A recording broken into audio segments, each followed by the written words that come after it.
Hey guys, welcome back to Encouraging Manhood. I want to give you a picture today that might help you see how important your role is in the church today.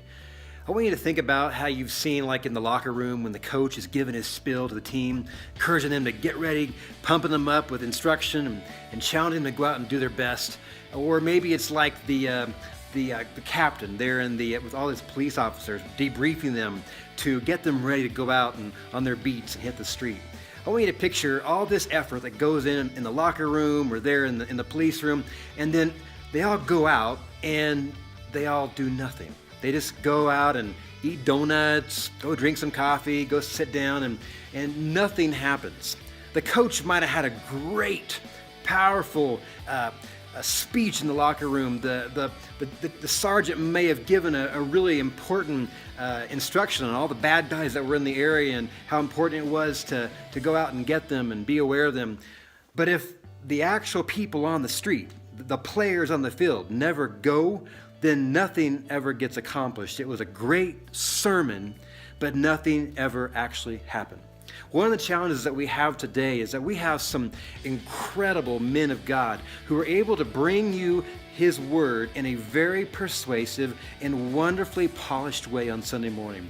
I've had the privilege of watching them and listening to them and reading them, but here's the challenge. All too often, you and I men will sit there and we'll listen, we'll take it in, we'll go, wow, that was awesome. And then we go out and we do nothing. You got to understand that Ephesians chapter 4 says it was God who gave some to be apostles, prophets, pastors, and teachers. And here's their role: to equip God's people for works of service. So, man, what that means is they are there on Sunday morning giving their gift to equip you. They're giving you knowledge. They're giving you truth and grace. They're giving you God's love for you to take out on your beat as you hit the street, as you go home. But men, if you don't take the God's word and go do anything with it, there's this incredible drop-off that happens. Discipleship stops dead in its tracks. Now, good-intentioned churches are doing amazing things, trying to pick up the ball, carry all the balls of all the families that they're all being dropped. But you need to know that you alone can carry the ball in your home. You're the one who's called to take God's word and then lead your family. You are the pastor of your home. And it's so important that you understand that. Today we are seeing an incredible drop-off in generational faithfulness. It is terrifying to understand that the average Christian millennial has no biblical perspective that actually penetrates their behavior. Only 4% are actually taking God's word in their beliefs and letting that translate out into their behavior. 96% of professing millennials today don't. And so what that tells us is there's something happening.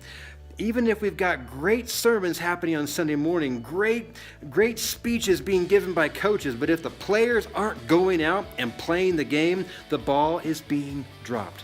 So men, I don't want to put a guilt trip on you, but I want to encourage you to understand how vital your role is as a husband and as a father.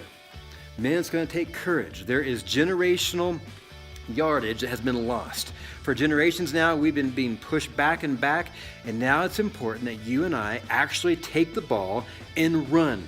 Many of you were trained to press forward no matter how much opposition was coming at you, coming down the field. I want you now to take that masculine strength and press forward spiritually in your heart, in your home. And let's reverse the generational unfaithfulness that's happening in our world today, right here in our heart, in our home, in God's church. Courage, men. Let's keep climbing. Have a great day. Bye-bye.